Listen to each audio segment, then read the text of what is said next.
کہ من صلی علیک واحدۃ صلی اللہ علیہ عشرہ ورفع لہ 10 درجات،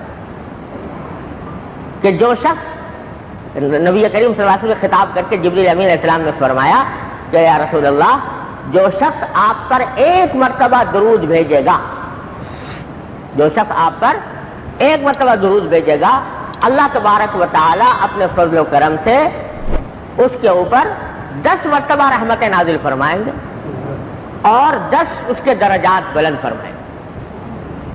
ایک مرتبہ درود شریف بھیجنے سے فرمایا کہ 10 رحمتیں اللہ تعالیٰ کی نازل ہوں گی اور 10 درجات بلند ہوں گے۔ جبریل امین علیہ السلام نے یہ پیغام دیا نبی کریم صلی اللہ علیہ وسلم کو آ کر، درود شریف کی یہ فضیلت بیان فرمائی۔ اور دوسری ایک روایت میں یہ بھی آتا ہے کہ وَحَقَّ عَنْهُ 10 خطیئات، کہ 10 گناہوں کی معافی کا ذریعہ بنے گا۔ یہ 10 مرتبہ اللہ تعالیٰ کی رحمتیں نازل ہوں گی، 10 درجات بلند ہوں گے اور 10 گناہوں کی معافی کا ذریعہ ہوگا ایک مرتبہ درود بھیجنا نبی کریم سرور دو عالم صلی اللہ علیہ وسلم۔ یہ فضیلت بیان فرمائی درود شریف۔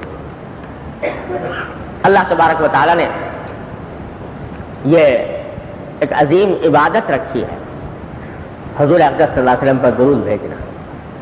یہ ایسی عبادت ہے کہ کہنے کو تو نبی کریم سرور دو عالم صلی اللہ علیہ وسلم کے حق میں دعا ہے نا، درود، یا اللہ ان پر رحمتیں نازل فرما، لیکن اگر غور سے دیکھو تو نبی کریم سرور دو عالم صلی اللہ علیہ وسلم ہماری آپ کی دعاؤں کے محتاج نہیں۔ اللہ تبارک و تعالیٰ نے اپنے محبوب نبی صلی اللہ علیہ وسلم کو جو مقام بخشا ہے، وہ کوئی اعتراف کرے اس کا یا نہ کرے، اور کوئی اعتراف نہ کر کے اپنا ہی کچھ کھوئے، تو وہ اس سے حضرت صلی اللہ علیہ وسلم کی ذات مبارکہ کی بات کے اوپر کوئی اثر نہیں پڑتا۔ اگر فرض کرو ساری عمر اعوذ باللہ کوئی درود شریف نہ بھیجے، نبی کریم صلی اللہ علیہ وسلم کی شان میں ادنا فرق واقع نہیں ہوگا۔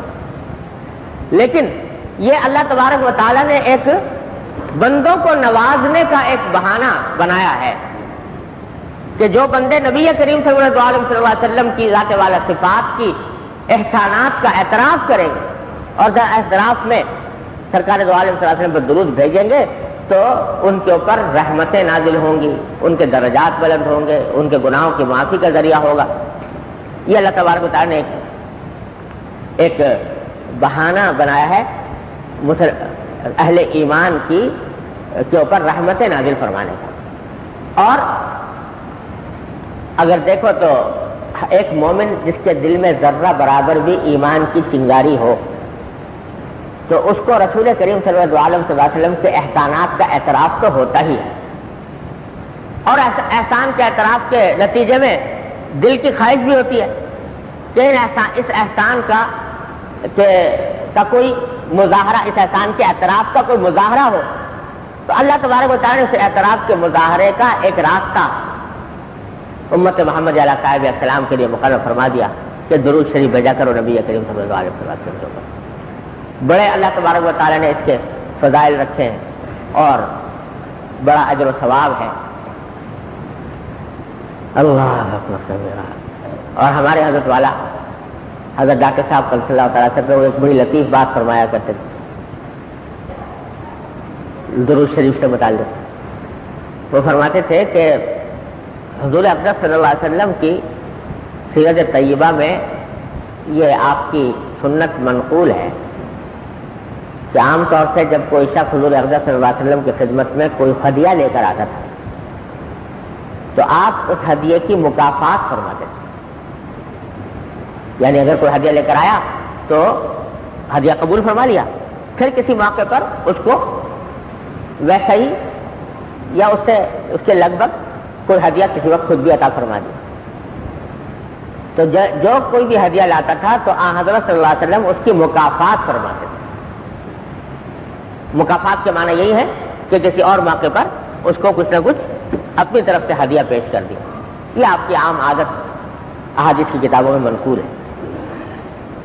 تو ہمارے حضرت فرماتے تھے کہ درود شریف جو ہے یہ بھی در حقیقت سرکار دو عالم صلی اللہ علیہ وسلم کی بارگاہ میں ایک ہدیہ عقیدت ہے۔ جب آدمی درود شریف بھیجتا ہے تو گویا ایک ہدیہ پیش کر رہا ہے نبی کریم صلی اللہ علیہ وسلم کی خدمت میں، دعا کا، درود کا۔ تو جب ہدیہ پیش کر رہا ہے تو سرکار دو عالم صلی اللہ علیہ وسلم کی سنت یہ تھی کہ جو ہدیہ پیش کرتا ہے اس کا مکافات فرماتے ہیں۔ تو فرماتے ہیں ہمیں تو یہ امید ہوتی ہے کہ جب یہ ہدیہ پہنچے گا سرکار دو عالم صلی اللہ علیہ وسلم کی خدمت میں تو آپ بھی مکافات فرمائیں۔ اب مکافات کیا فرمائیں گے کہ جو ہم نے درود بھیجا تو آپ بھی ہمارے حق میں کوئی دعا فرمائیں، وہاں رہتے ہوئے مکافات یہی ہوتا ہے، دعا فرمائیں، تو اس دعا کے نتیجے میں ہمارا کام بن جائے گا۔ تو یہ حضرت فرماتے تھے، اس لیے ہمارے حضرت یہ فرماتے ہیں کہ میرا ذوق یہ ہے کہ جب کبھی کوئی بیماری آئی، کوئی تنگی تلسی پیش آ گئی یا کوئی حاجت پیش آئی، وقتی پریشانی آ گئی، تو فرماتے ہیں میں درود شریف کی کثرت کرتا ہوں اور کثرت کرنے کا مشورہ دیتا ہوں، اس واسطے کہ درود شریف کا ہدیہ پہنچے گا سرکار دو عالم صلی اللہ علیہ وسلم کی خدمت میں، تو اس ہدیے کے پہنچنے پر سرکار دو عالم صلی اللہ علیہ وسلم کی عادت شریفہ سے امید یہ بنتی ہے کہ آپ دعا فرمائیں گے، اور کیونکہ اس وقت فوری ضرورت جو ہے اس تکلیف کے خاتمے کی ہے تو کیا بعید ہے کہ حضور اقدس صلی اللہ علیہ وسلم اس تکلیف کے خاتمے کی دعا فرمائیں اور اللہ تبارک و تعالیٰ اس تکلیف کو دور فرمائیں۔ یہ بات ہے ذوق کی، اس کے لیے کسی دلیل کی ضرورت نہیں ہوتی۔ بعض حضرات جو ہیں وہ اس کے اوپر ہو سکتا ہے اشکال شروع کر دیں علمی نوعیت کے کہ بھئی کہاں سے یہ دلیل نکالی، لیکن یہ ذوق کی بات ہے، اس ذوق کی بات کے لیے کسی مستند دلیل کی ضرورت نہیں۔ یہ ایک ذوق ہے عاشقانہ اور محبانہ، تو اور احتمال کے طور پر ہے، کوئی قطعیت کے ساتھ ہے نہیں، اس واسطے اس کے اوپر کسی اعتراض کی گنجائش نہیں۔ بہرحال سرکار دو عالم صلی اللہ علیہ وسلم کی خدمت میں ایک ہدیہ عقیدت ہے، ہدیہ محبت ہے ایک امتی کا، جو درود شریف کی شکل میں پیش کیا جاتا ہے۔ اللہ تبارک و تعالی ہم سب کو کثرت سے درود کی توفیق عطا فرمائے۔ آگے کی حدیث جو ہے وہ بھی اسی موضوع سے متعلق ہے۔ حضرت جابر بن عبداللہ رضی اللہ تعالیٰ عنہ فرماتے ہیں، یہ ایک واقعہ بیان فرما رہے ہیں جابر، اور بڑا سبق آموز واقعہ ہے۔ فرماتے ہیں کہ ان نبی صلی اللہ علیہ وسلم رقی المنبر، کہ رسول کریم صلی اللہ علیہ وسلم ایک مرتبہ ممبر پر چڑھے خطبہ دینے کے لیے، اور ظاہر یہ لگتا ہے کہ یہ جمعہ ہی کا خطبہ ہوگا، کیونکہ جمعہ کے خطبہ آپ ممبر پر چڑھ کر دیا کرتے تھے۔ تو ممبر پر چڑھے، فلما رقیت درجۃ الاولی قال آمین، جب پہلی سیڑھی پر آپ چڑھے تو چڑھتے ہی آپ نے فرمایا آمین۔ اب صحابہ کرام کو ذرا حیرت ہوئی کہ آمین تو عام طور سے کسی دعا کے بعد کہا جاتا ہے، اور اس وقت رسول کریم صلی اللہ علیہ وسلم نے کوئی دعا مانگی نہیں، تو آمین کس بات پر کہی؟ لیکن خیر، پھر دوسری سیڑھی پر آپ چڑھے تو دوبارہ فرمایا کہ آمین، پھر تیسری پر چڑھے تو تیسری بار فرمایا آمین۔ زبان سے دعا کوئی کی نہیں اور 3 مرتبہ آمین ارشاد فرمایا، 3 مختلف سیڑھیوں پر چڑھ کر۔ تو صحابہ کرام نے بعد میں پوچھا کہ یا رسول اللہ، سمعنا کا تقول آمین 3 مرات، ہم نے آپ کو 3 مرتبہ آمین کہتے ہوئے سنا، تو کیا وجہ ہے؟ کس دعا کے اوپر آپ نے آمین کہا؟ آمین عام طور سے ایسا ہوتا ہے کہ کوئی دوسرا دعا کر رہا ہے اور سننے والا آمین کہتا ہے، تو کسی اور نے کوئی دعا کی تھی جس پر آپ نے آمین کہی، یہ کیا بات ہے؟ تو نبی کریم صلی اللہ علیہ وسلم نے فرمایا کہ جب میں پہلی سیڑھی پر چڑھا تو میرے سامنے جبرائیل علیہ السلام آ گئے، اور انہوں نے آ کر ایک بد دعا کی، بلکہ بد دعا کی، میں نے اس بد دعا پر آمین کہا۔ اب اگر اندازہ لگاؤ اس بد دعا کا، کہ یہ مسجد نبوی ہے، مسجد نبوی ہے، مدینہ منورہ ہے، مسجد نبوی ہے، منبر رسول صلی اللہ علیہ وسلم ہے، اور غالب یہ ہے کہ جمعہ کا دن ہوگا، اور جمعہ کا دن بھی خطبے کا وقت جو مقبولیت کا وقت ہوتا ہے دعا کی، اور اس وقت میں منبر پر چڑھتے وقت دعا کر رہے ہیں کون؟ جبریل امین علیہ السلام، آمین کہہ رہے ہیں کون؟ سرکار دو عالم صلی اللہ علیہ وسلم۔ اندازہ لگاؤ کہ اس دعا کی قبولیت میں کیا شک ہو سکتا ہے۔ اب سنیے کیا دعا کی۔ دعا یہ کی حضرت جبریل نے کہ شقی عبد ادرک رمضان فانسلخ منہ ولم یغفر لہ، کہ نامراد ہو وہ شخص، نامراد ہو، ناکام و نامراد ہو وہ شخص جس نے رمضان کا مہینہ پایا اور پورا رمضان کا مہینہ اس پر گزر گیا اور وہ اپنی مغفرت نہ کرا سکا۔ اس کے حق میں جبریل امین بد دعا کر رہے ہیں ناکام و نامراد ہونے کی، اور نبی کریم صلی اللہ علیہ وسلم اس دعا پر آمین فرمائے۔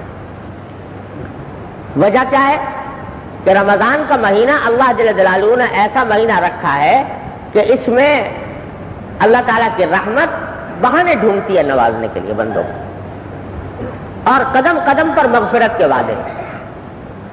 من صام رمضان ایمانا واحتسابا غفر له ما تقدم من ذنبه، جو شخص روزہ رکھ لے اس کی مغفرت ہو جائے گی۔ من قام رمضان ایمانا واحتسابا غفر له ما تقدم من ذنبه، تراویح پڑھ لے مغفرت ہو جائے گی۔ من قام لیلۃ القدر ایمانا واحتسابا غفر له ما تقدم من ذنبه، لیلۃ القدر میں قیام کرے اس کی مغفرت ہو جائے گی۔ روزہ افطار کرا دے کسی کو، اس سے مغفرت ہو جائے گی۔ یعنی کتنے راستے اللہ تبارک و تعالیٰ نے مغفرت کے لیے کھولے ہوئے ہیں، اور فرمایا کہ غلقت ابواب النیران فتحت ابواب الجنہ وغلقت ابواب النیران، جنت کے دروازے کھول دیے جاتے ہیں۔ اور تو فرمایا کہ جبریل امین علیہ السلام نے یہ دعا کی کہ ناکام و نامراد ہو وہ شخص جس نے اپنے والدین کو پایا یا ان میں سے ایک کو پایا، اور وہ ماں باپ اس کے لیے اس کو جنت میں داخل نہ کرا سکے۔ جس نے اپنے ماں باپ کو پایا زندہ، یا ایک کو پایا یعنی ماں کو صرف یا باپ کو صرف، اور پھر وہ ماں باپ اس کے جنت میں داخلے کا سبب نہ بن سکے۔ کیا مطلب؟ کہ ماں باپ کا مسئلہ بھی ایسا ہے کہ ان کے ذریعے جنت کمانا انتہائی آسان ہے، انتہائی سستا ہے۔ ماں باپ کے ذریعے ماں باپ کی دعائیں لے لے، ماں باپ کی ذرا سی خدمت کر دے جس سے ان کا دل خوش ہو جائے، ان کا مزاج شناس بن جائے، تو اس کے نتیجے میں ان کے دل سے جو دعا نکلتی ہے وہ بندے کے لیے براہ راست جنت میں داخلے کا سبب بن جاتی ہے۔ اللہ تبارک و تعالیٰ نے اس کائنات میں اپنے بعد اور رسول کریم صلی اللہ علیہ وسلم کے بعد سب سے زیادہ حق رکھا ہے والدین کا، سب سے زیادہ۔ اللہ تبارک و تعالیٰ نے اپنے بعد اور اپنے رسول کے بعد فرمایا سب سے زیادہ جو اطاعت اور خدمت فرض ہے وہ والدین کی ہے، یہاں تک کہ اس کو جہاد فی سبیل اللہ سے بھی اونچا مقام دیا کہ ایک صحابی آئے، آ کر عرض کیا کہ یا رسول اللہ میرا دل چاہتا ہے کہ میں آپ کے ساتھ جہاد میں شامل ہوں۔ نبی کریم صلی اللہ علیہ وسلم کے ساتھ جہاد میں، معمولی جہاد نہیں، سرکار دو عالم صلی اللہ علیہ وسلم کی معیت میں جہاد جو ہے جس سے برابر کوئی فضیلت کا جہاد ہو نہیں سکتا، اس کی خواہش ظاہر کی۔ نبی کریم صلی اللہ علیہ وسلم نے پوچھا کہ کیا تمہارے والدین ہیں؟ تو اس نے کہا جی ہاں ہیں۔ تو آپ نے فرمایا فَفِيهِمَا فَجَاهِدْ، کہ جاؤ ان کی خدمت کر کے جہاد کرو۔ تمہارے لیے جب والدین موجود ہیں تو ان کی خدمت تمہارے لیے سب سے بڑا جہاد اور سب سے بڑی فضیلت کی چیز۔ مسند احمد میں روایت آتی ہے کہ ایک صحابی آئے اور آ کر عرض کیا کہ یا رسول اللہ مجھے جہاد کا بڑا شوق ہے، اور جہاد کے شوق میں نکل کر آیا ہوں تاکہ آپ کے ساتھ مل کر جہاد کروں، اور اپنے والدین کو روتا چھوڑ کر آیا ہوں۔ والدین کو روتا چھوڑ کر آیا ہوں. یعنی وہ نہیں، مجھے دل ان کا نہیں چاہ رہا تھا مجھے بھیجنے کو، کیونکہ میں ان کی اولاد ہوں تو اس واسطے وہ مجھے بھیجنا نہیں چاہ رہے تھے، لیکن میں ان کو روتا ہوا چھوڑ کر آ گیا ہوں تاکہ جہاد کی فضیلت حاصل کروں، آپ کے ساتھ جہاد میں شامل ہوں. تو آپ نے فرمایا کہ جاؤ واپس، اب حکما کما اب کیتا ہوما، جاؤ جیسے تم ان کو روتا چھوڑ کر آئے ہو جا کر ہنساؤ ان کو. پہلے اتنی بڑا مقام آپ نے بخشا کہ جہاد فی سبیل اللہ رسول کریم صلی اللہ علیہ وسلم کے ساتھ کے ساتھ جہاد کی فضیلت کے بدلے فرمایا کہ جا کر ان سے ان کو راضی کرو اور ان کی خدمت کرو. اتنا بڑا درجہ اللہ تبارک و تعالی نے رکھا ہے والدین کا. حضرت اویس قرنی رحمۃ اللہ علیہ کا واقعہ تو ہر مسلمان کو معلوم ہے کہ حضرت اویس قرنی قرن کے رہنے والے تھے، حضور اقدس سرور عالم صلی اللہ علیہ وسلم کے عہد مبارک میں تھے، آپ کے زمانے میں موجود تھے، اور ظاہر ہے کہ بڑے نیک مسلمان تھے. اس واسطے دل میں خواہش تھی سرکار دو عالم صلی اللہ علیہ وسلم کی زیارت کرنے کی، کہ آپ کی خدمت میں جا کر آپ کی زیارت کریں، صحابیت کا شرف حاصل کریں. تو حضور، لیکن والدہ زندہ تھی اور والدہ کو خدمت کی ضرورت تھی. تو اب بڑے بے چین تھے کہ یا ایک طرف سرکار دو عالم صلی اللہ علیہ وسلم کی زیارت اور صحبت کا شرف ہے، اور دوسری طرف والدہ کی خدمت کا معاملہ ہے، کیا کروں؟ سرکار دو عالم صلی اللہ علیہ وسلم سے بالواسطہ مشورہ طلب کیا. سرکار دو عالم صلی اللہ علیہ وسلم نے فرمایا کہ نہیں، والدہ کی خدمت کرو. چنانچہ والدہ کی خدمت میں مشغول رہے اور سرکار دو عالم صلی اللہ علیہ وسلم کی زیارت نصیب نہ ہو سکے ساری عمر. لیکن اللہ تبارک و تعالیٰ نے، یعنی اس کا مطلب یہ ہوا کہ صحابی نہ بن سکے. صحابی جب بنتے کہ حضور اقدس صلی اللہ علیہ وسلم کی خدمت میں حاضر ہوتے، آپ کی صحبت میں رہتے، تب صحابی بنتے. لیکن سرکار دو عالم صلی اللہ علیہ وسلم نے اس صحابیت کے اس شرف کے مقابلے میں والدہ کی خدمت کو ترجیح دی. لیکن پھر اس کا نتیجہ یہ ہوا کہ سرکار دو عالم صلی اللہ علیہ وسلم نے حضرت فاروق اعظم رضی اللہ عنہ سے کہا، فاروق اعظم جیسا صحابی، ان سے کہا کیا ہے عمر، جب کبھی یہ اویس کبھی وہاں سے سفر کر کے آئیں مدینہ منورہ، تو ان سے اپنے حق میں دعا کرانا، ان سے اپنے حق میں دعا کرانا، اس واسطے کہ یہ مستجاب الدعوات ہوں گے، ان کی ساری دعائیں قبول کریں گے اللہ تعالیٰ. تو صحابی بھی کون؟ فاروق اعظم جیسا صحابی. اس کو سرکار دو عالم صلی اللہ علیہ وسلم یہ فرما رہے ہیں کہ تم ایک تابعی سے، ویسے قرنی سے دعا کرانا کہ اس کی دعائیں قبول ہوں گی. یہ مقام اللہ تبارک و تعالیٰ نے بخشا صرف والدہ کی خدمت کی وجہ سے. اتنا بڑا مقام بنایا ہے اللہ تبارک و تعالیٰ نے والدین کا، اور والدین کی خدمت کو اتنا بڑا اجر و ثواب کا عمل قرار دیا ہے.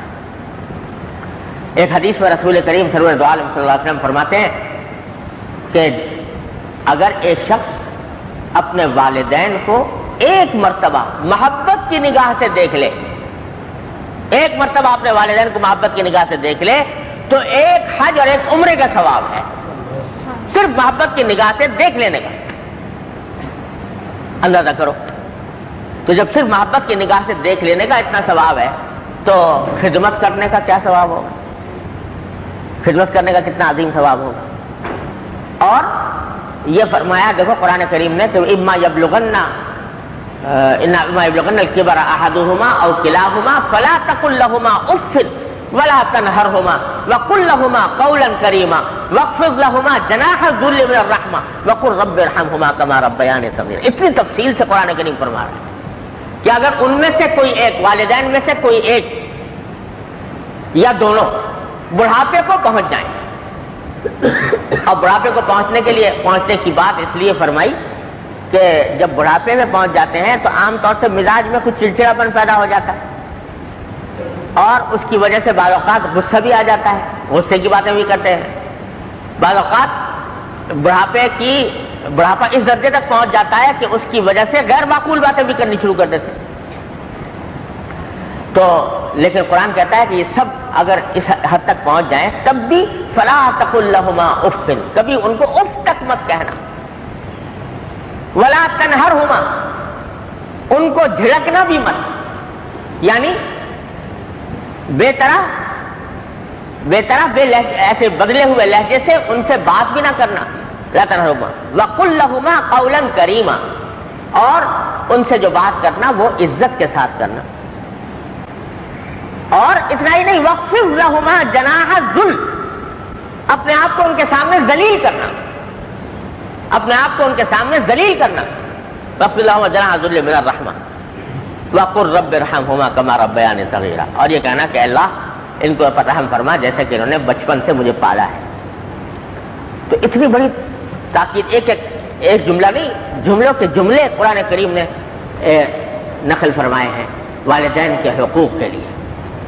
اب یہ ہمارا جو معاشرہ ہوتا جا رہا ہے، اللہ بچائے، یہ ایسا ہے کہ اس نے دین کی ساری ہی قدروں کو، دین کے سارے مبادی کو تلپٹ کر کے رکھ دیا. اب آج کے معاشرے میں والدین کے ساتھ گستاخی سے پیش آنا، والدین کی نافرمانی کرنا، والدین کی بات نہ سننا، نہ صرف یہ کہ عیب نہیں رہا، یہ ہنر بن گیا. باقاعدہ اس نئی تہذیب کا ایک لازمی نتیجہ یہ ہے کہ اس نئی تہذیب کے نتیجے میں ماں باپ کے باغی ہے اولاد. ماں باپ کی بات نہیں سنے گی، ماں باپ کی بات نہیں مانے گی، ماں باپ کو کوئی درخور اعتنا نہیں سمجھے گی. اور صرف اتنا ہی نہیں بلکہ اس کو ذلیل کرنا، منہ در منہ اس کو برا بھلا کہہ دینا، یہ سب باتیں جو ہیں یہ ہمارے فیشن کا حصہ بن. اور یہ نئی تہذیب جو مغربی تہذیب آئی ہے، اس نے تو اس معاملے میں مسلمانوں کا ستیہ ناش ہی کر دیا. اکبر مرحوم نے کہا تھا، اکبر الہ آبادی مرحوم نے، کہ ہم ایسی سب کتابیں قابل ضبطی سمجھتے ہیں، ہم ایسی سب کتابیں قابل ضبطی سمجھتے ہیں کہ جن کو پڑھ کے بیٹے باپ کو خبتی سمجھتے ہیں. یہ جب نئی تہذیب کی کتابیں پڑھ کر باپ کو خبتی سمجھتے ہیں اور اس کے نتیجے میں اس کی بے عزتی کرتے ہیں، اس کی نافرمانی کرتے ہیں. الیاذ باللہ. اتنی زبردست وعید ہے یہ، واقعی رونگٹے کھڑے کر دینے والی، کہ جس نے اپنے ماں باپ کو پایا، اور یہاں بڑھاپے کا لفظ بھی نہیں ہے، جس نے اپنے ماں باپ کو پایا، اس حدیث میں بڑھاپے کا لفظ نہیں ہے، جس نے اپنے ماں باپ کو پایا اور اپنی مغفرت نہ کرا سکا، اپنے آپ کو ان کے ذریعے جنت میں داخل نہ کرا سکا، اس کے حق میں جبریل امین بد دعا فرما رہے ہیں اور نبی کریم صلی اللہ علیہ وسلم اس دعا پر آمین کہہ رہے ہیں. اس سے زیادہ خطرناک، اس سے تباہ کن بات ایک مسلمان کے لیے کوئی اور نہیں ہو سکتی. رونگٹے کھڑی کر دینے والی بات.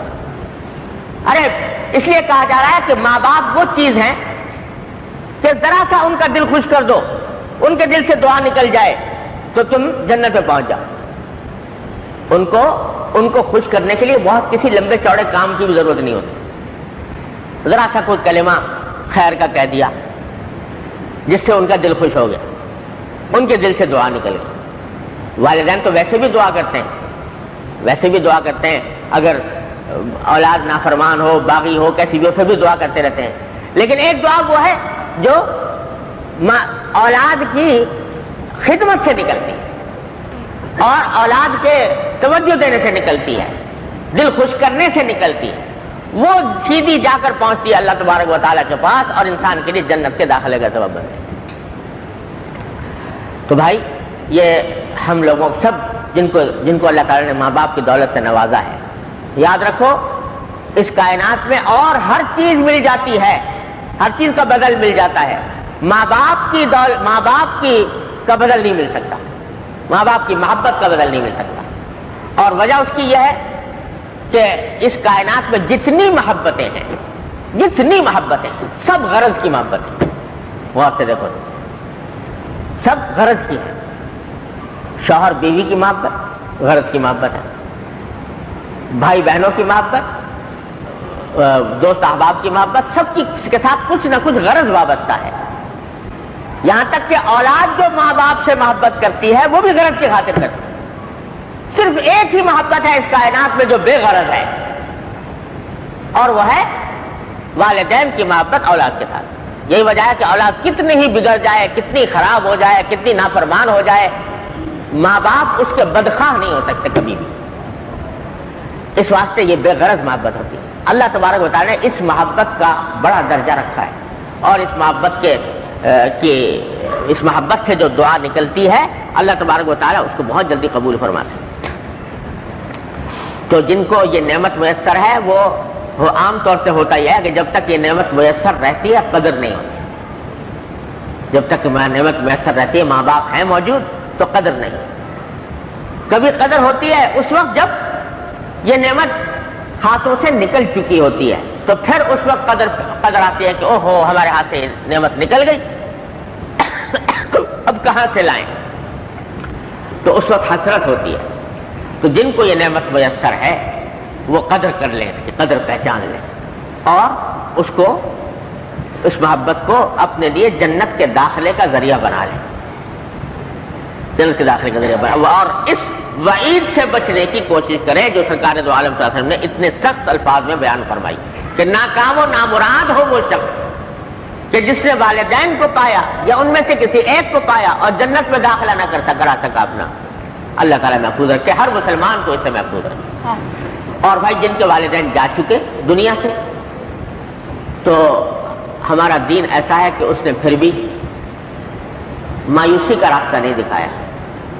اگر والدین دنیا سے جا چکے ہیں اور زندگی میں ان کی قدر نہ پہچانی، زندگی میں ان کے ساتھ حسن سلوک نہ کر سکے، تو اللہ تعالیٰ نے راستہ یہ رکھا ہے کہ ان کے حق میں دعائے مغفرت کرو، ان کو ایصال ثواب کرو، ان کے ملنے جلنے والوں سے تعلق رکھو، اور ملنے جلنے والوں سے تعلق رکھ کر ان کے ساتھ حسن سلوک کرو، تو کچھ نہ کچھ تلافی انشاءاللہ اس کی بھی ہو جائے گی. اللہ تعالیٰ ہم سب کو اس کی توفیق عطا فرمائے. پھر آخر میں فرمایا کہ تیسری سیڑھی پر جب قدم رکھا حضور اقدس صلی اللہ علیہ وسلم نے، تو اس وقت جبریل امین نے کہا کہ ناکام و نامراد ہو وہ شخص کہ جس کے سامنے آپ کا ذکر کیا جائے، یعنی نبی کریم سرور دو عالم صلی اللہ علیہ وسلم کا ذکر کیا جائے، فلم یصلی علیک، اور وہ آپ کا درود نہ بھیجے. یہ بھی بڑی خطرناک وعید بیان فرماتی ہے کہ جناب نبی کریم سرور دو عالم صلی اللہ علیہ وسلم کا اسم گرامی لیا جا رہا ہے، اور سننے والے کو یا آپ کا نام لینے والے کو اتنی بھی توفیق نہیں ہوتی کہ سرکار دو عالم صلی اللہ علیہ وسلم کے اوپر درود بھیج دے. تو جبریل امین کہتے ہیں کہ ناکام و نامراد ہو وہ شخص، اور سرکار دو عالم صلی اللہ علیہ وسلم اس پر آمین فرماتے. اسی لیے فرمایا کہ جب حضور اقدس صلی اللہ علیہ وسلم کا اسم گرامی آئے تو مسلمان کے ذمے واجب ہے کہ وہ آپ پر درود بھیجے. اب درود کے الفاظ مختلف ہوتے ہیں. ایک درود لمبا ہے جو آپ اور ہم نماز میں تشہد کے بعد پڑھتے ہیں. ضروری نہیں کہ پورا وہ درود بھیجا جائے، لیکن حضور اقدس صلی اللہ علیہ وسلم کے اسم گرامی کے ساتھ جو یہ لفظ مسلمانوں کے الحمدللہ رواج ہے صلی اللہ علیہ وسلم، یہ بھی درود ہے. کیونکہ صلی اللہ علیہ وسلم کے معنی یہ ہے کہ اللہ تبارک و تعالی درود بھیجے نبی کریم صلی اللہ علیہ وسلم پر اور آپ پر سلام بھیجے. تو درود بھی ہے اس میں اور سلام بھی ہے صلی اللہ علیہ وسلم. لیکن جو حضور اقدس صلی اللہ علیہ وسلم کا اسم گرامی بغیر اس درود کے لے لے تو اس کے بارے میں یہ جبریل امین کی بددعا ہے اور نبی کریم صلی اللہ علیہ وسلم کی آمین ہے. کم از کم اتنا تو حضور اقدس صلی اللہ علیہ وسلم کا حق ادا کرے ایک آپ کا امتی کہ آپ کے اسم گرامی کے ساتھ درود کا یہ اہتمام کرے. اور یہ حکم جس طرح بولنے میں ہے اسی طرح لکھنے میں بھی ہے. یعنی جب آدمی لکھ رہا ہے اور جناب رسول کریم صلی اللہ علیہ وسلم کا اسم گرامی آیا تو ساتھ صلی اللہ علیہ وسلم پورا لکھنا چاہیے. یہ ہمارے ہاں جو رواج ہو گیا کہ صلی اللہ علیہ وسلم میں بھی اختصار. ارے بھائی صلی اللہ علیہ وسلم تو خود مختصر درود ہے، اتنے بڑے درود شریف کا اختصار ہے صلی اللہ علیہ وسلم. اب لوگوں نے اس کو اندر بھی اختصار کرنا شروع کر دیا اور صلی اللہ علیہ وسلم پورا لکھنے کے بجائے سلام لکھ دیا. یا صرف صاد بنا دیا اشارہ کرنے کے لیے؟ تو یاد رکھو کہ اس طرح درود شریف کا جو حق ہے وہ ادا نہیں ہوتا. پورا کلمہ صلی اللہ علیہ وسلم یہ ضروری ہے. واجب ادا ہونے کے لیے اتنا بھی اگرچہ کافی ہے کہ آدمی لکھے رسول اللہ صلی اللہ علیہ وسلم کا اسم گرامی اور زبان سے صلی اللہ علیہ وسلم کہہ دے تو واجب ادا ہو جائے گا. لیکن ساتھ میں لکھنے میں فائدہ یہ ہے کہ تاکہ جو پڑھے اس کو بھی تنبہ ہو جائے کہ وہ جب سرکار دو عالم صلی اللہ علیہ وسلم کا اسم گرامی پڑھے تو ساتھ میں صلی اللہ علیہ وسلم کہے، پورا کہے. سلام کہنے سے یا صرف ساتھ بنا دینے سے کام نہیں بنتا. ارے سارا اختصار یہی، سارا اختصار اور سارا بخل سرکار دو عالم صلی اللہ علیہ وسلم پر درود بھیجنے میں انسان استعمال کرے. تو بڑی بےغیرتی کی بات ہے، بے حسی کی بات ہے، سرکار دو عالم صلی اللہ علیہ وسلم کے احسان ناشناسی کی بات ہے کہ آدمی اس کے اندر اختصار سے کام لے. لہذا یہ کبھی نہیں کرنا چاہیے. اور جو اگر کسی اور زبان میں آدمی بات کر رہا ہے عربی کے علاوہ یا کسی اور زبان میں لکھ رہا ہے تو وہاں پر بھی مناسب یہ ہے کہ درود شریف انہی الفاظ میں بھیجے صلی اللہ علیہ وسلم، اس کا ترجمہ نہ کرے اپنی زبان میں. جیسے ہمارے ہاں اردو میں تو الحمدللہ رواج ہے کہ جب نبی کریم صلی اللہ علیہ وسلم کا اسم گرامی آتا ہے تو پورا صلی اللہ علیہ وسلم ہی کہتے ہیں، ترجمہ نہیں کرتے. لیکن دوسری زبانوں میں بعض اوقات رواج پڑ گیا ہے، انگریزی میں لکھتے ہوئے پیس بی اپون ہم لکھ دیتے ہیں تو یہ ترجمہ کر دیا صلی اللہ علیہ وسلم کا. لیکن اس سے امید ہے انشاءاللہ، امید ہے اللہ کی رحمت سے کہ واجب تو شاید ادا ہو جائے، لیکن کیوں اس تکلف میں پڑا جائے؟ انگریزی ہو، اردو ہو، فارسی ہو، کسی بھی زبان میں بات کر رہا ہو آدمی، لیکن درود بھیجے ان الفاظ میں صلی اللہ علیہ وسلم، جو بے کھٹ کے درود پہنچے نبی کریم صلی اللہ علیہ وسلم، اس میں کوئی شبہ کا اور شک کا احتمال نہ ہو. اس طرح صلی اللہ علیہ وسلم پورا کہنا چاہیے. تو یہ اس رواج سے بھی بچنا چاہیے. اور اس سے زیادہ خراب رواج ایک اور پڑا ہوا ہے ہمارے ہاں، وہ یہ کہ اگر کسی اور شخص نے نام رکھ لیا ہے اپنا محمد، نام رکھ لیا تو جب اس کو لکھتے ہیں تو اس پر صاد بنا دیتے ہیں. مثلا میرا نام محمد تقی ہے تو لکھنے والے بعض اوقات میرا نام جب لکھیں گے تو محمد کے ساتھ صاد بنا دیں گے. تو یہ طریقہ بھی درست نہیں، اس واسطے کہ یہاں محمد کا جو لفظ آ رہا ہے وہ کسی اور شخص کے نام کے طور پر آ رہا ہے، اس کے ساتھ صاد بنانا کہ کوئی معنی نہیں. جب محمد نبی کریم سرور دو عالم صلی اللہ علیہ وسلم کے اسم گرامی کے طور پر آئے تو درود بھیجنا چاہیے. لیکن جب میرا نام لے لیا کسی نے، میرے نام کے طور پر محمد استعمال کر رہا ہے تو یہاں پر درود بھیجنے کی کیا معنی؟ تو اس واسطے یہ طریقہ بھی درست نہیں ہے کہ دوسرے لوگوں کے نام جو محمد نام ہوتے ہیں یا رسول نام ہوتا ہے تو اس کے ساتھ غلام رسول، تو اس کے اندر تو چلو غلام رسول کے اندر مراد نبی کریم صلی اللہ علیہ وسلم ہے، وہاں پر تو خیر کچھ گنجائش نکلتی ہے، لیکن اس میں ساتھ بنانے کے کوئی معنی نہیں ہے. یہ رواج ہمارے ہاں بہت ہی غلط پڑا ہوا ہے. اور یہ ایسا ایک اور غلط رواج ہمارے والد صاحب رحمۃ اللہ علیہ بہت زیادہ تنبیہ فرمایا کرتے تھے، یہ پڑا ہوا ہے کہ بہت سے نام ہمارے ہاں ہوتے ہیں جو عبد کے لفظ کے ساتھ ہوتے ہیں، جیسے عبداللہ، عبد الرحمن، عبد الرزاق، عبد الستار، عبد الوہاب، یہ نام ہوتے ہیں. یہ نام سارے اللہ جل جلالہ کے. تو عبد الستار کے کیا معنی ہوئے؟ ستار کا بندہ. ستار کون ہے؟ اللہ تبارک و تعالی. اب لوگ کیا کرتے ہیں کہ آج کل اختصار کا ایسا رواج ہوا ہے کہ اس کا جب ذکر کریں گے تو عبد کا لفظ نکال دیں گے. ستار صاحب نے یوں کہا، ستار صاحب نے یہ کہا.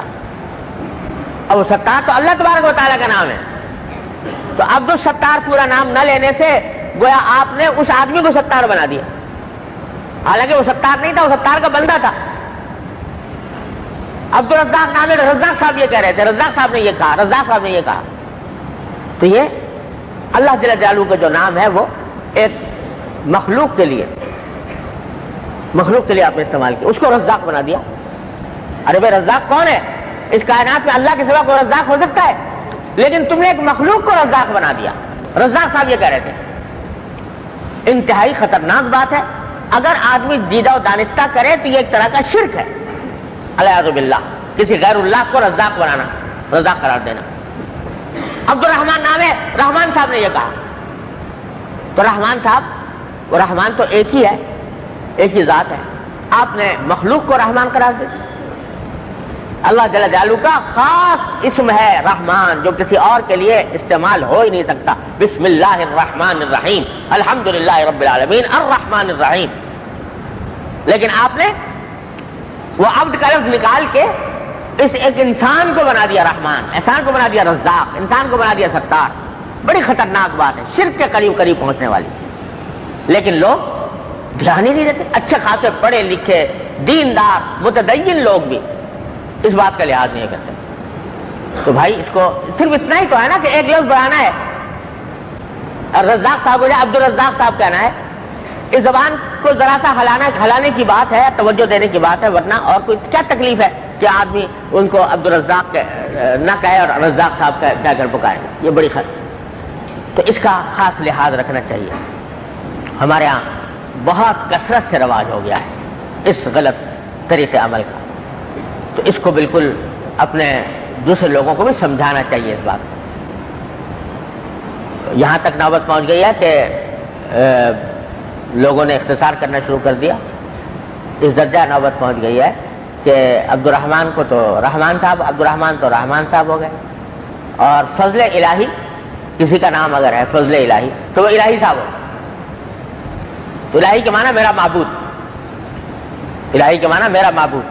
تو فضل الہی صاحب اگر کسی کا نام ہے تو وہ الہی صاحب نے یہ کہا تھا، تو وہ الہی صاحب ہو گئے. اور جو غلام رسول ہیں وہ رسول صاحب ہو گئے.